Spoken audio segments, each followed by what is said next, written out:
That's right, you heard the sound. This is not time for Restaurant Reality. I'm Eric Gagnon, joined by Robin Gagnon. We Sell Restaurant radio show, back on the air for the third segment of our today's show. Our show today was about food costs, and the reality of the restaurant business is that one of the most important elements of the business is to control food costs. You have to understand this down to really to the concept level to make sense of it. It's a key variable that we've seen it manage all the way down in the low 20% and as high as 45 to 50%.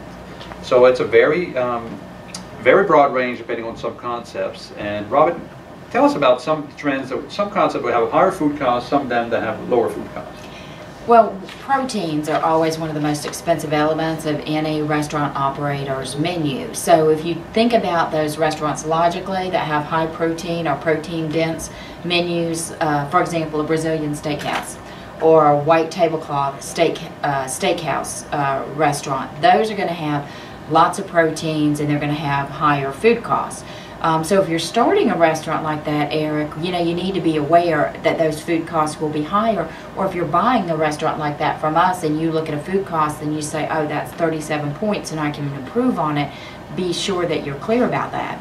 On the other hand, if you look at like a taco stand or taqueria, there's very little meat on that plate. So you can run much lower food costs. And I'll tell you a great example of a high margin, low food cost business is a yogurt shop. The 49 cents an ounce that we pay as customers when we go in there and then we slather on those ingredients, I mean, that probably cost us as a consumer 5 times what the seller's paying for it. Wow, that's very good. And that's a very true story. I could share with you a true story. We had a restaurant that had very high sales of ribs. Mm-hmm. And they were number one in their chain as far as sales were going. And they were losing money. They were doing over $1 million a year in sales, and they were actually losing money. And I was like, that doesn't make any sense. And I looked, their food costs was slightly high. Their labor was in line, their rent was in line, and everything else was in line. And I couldn't figure it out until we started looking more exactly at the food cost of that one specific item. The ribs were like $15.95, which is that was the number one highest price point item on their menu.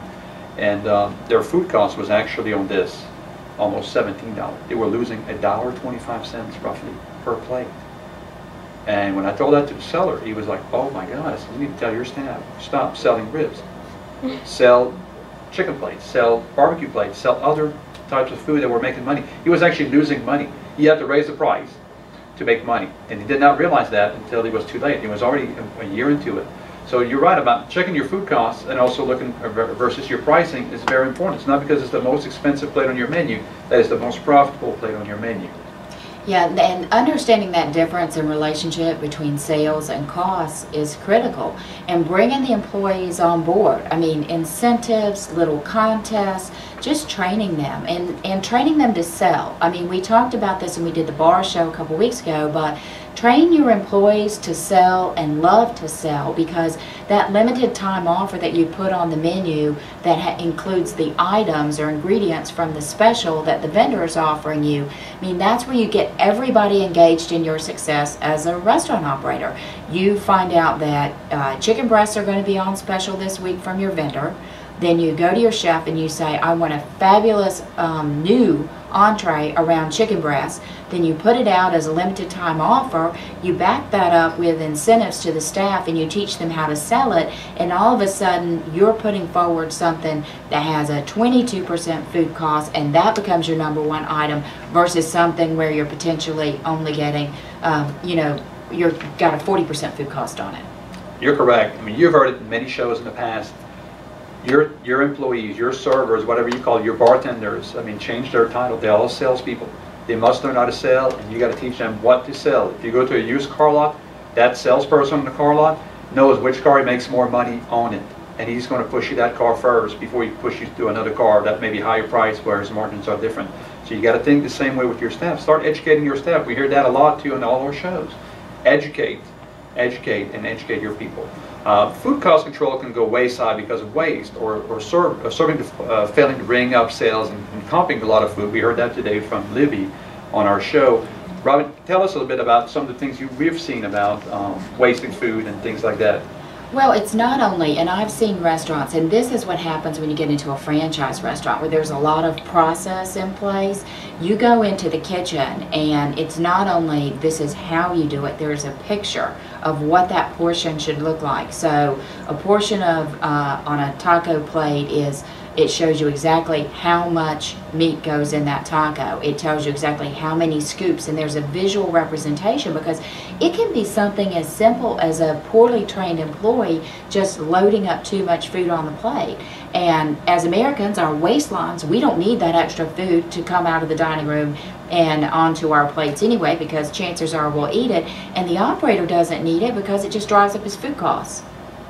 You're right, and this is also part of what, you heard Brandon saying today, hey, the cheapest food, you can beat down your vendors with the best food costs. But if your employees wasting when they're cooking, over-serving, putting bigger portions, your people that ring the registers are also not ringing all the sales, you're still losing money.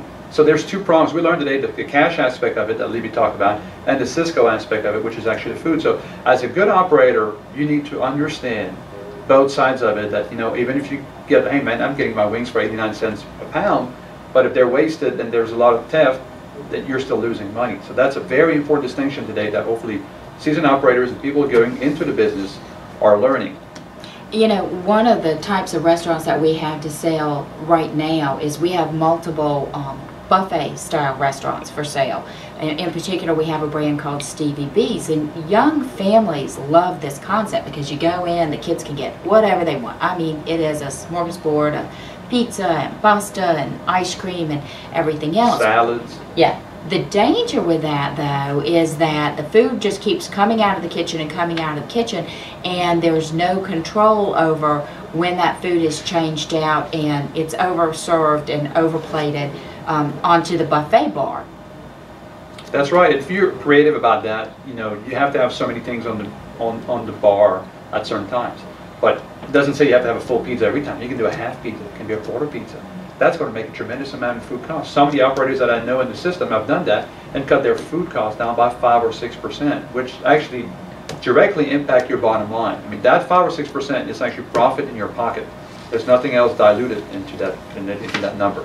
And it's not, that's actually an excellent point. And there's a whole show that we have to do on this, but technology can be so helpful in understanding what are your par levels, how much should you have on hand, what should you prep for, and how frequently does that food, and again, I mean, we as restaurant workers, we just can't get to everything there is in the restaurant industry. And I want to touch base on the high profit stores that we do have for sale this week, because we mentioned yogurt stores are very high profit. With in our inventory today, we have a Cobb County opportunity with no franchise fees on the market at just $39,000. Another we just listed under $50,000, as well as opportunities up to $200,000 or $300,000.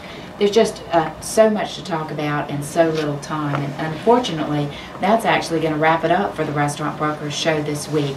We've delivered restaurant reality, and we've talked a lot about food costs. Remember, our name does say it all. We sell restaurants. We use this show each week to satisfy your appetite for acquisition, feed the need for restaurant reality, and serve up a recipe for restaurant success. Join us every Saturday at noon and catch up online during the week at WeSellRestaurants.com.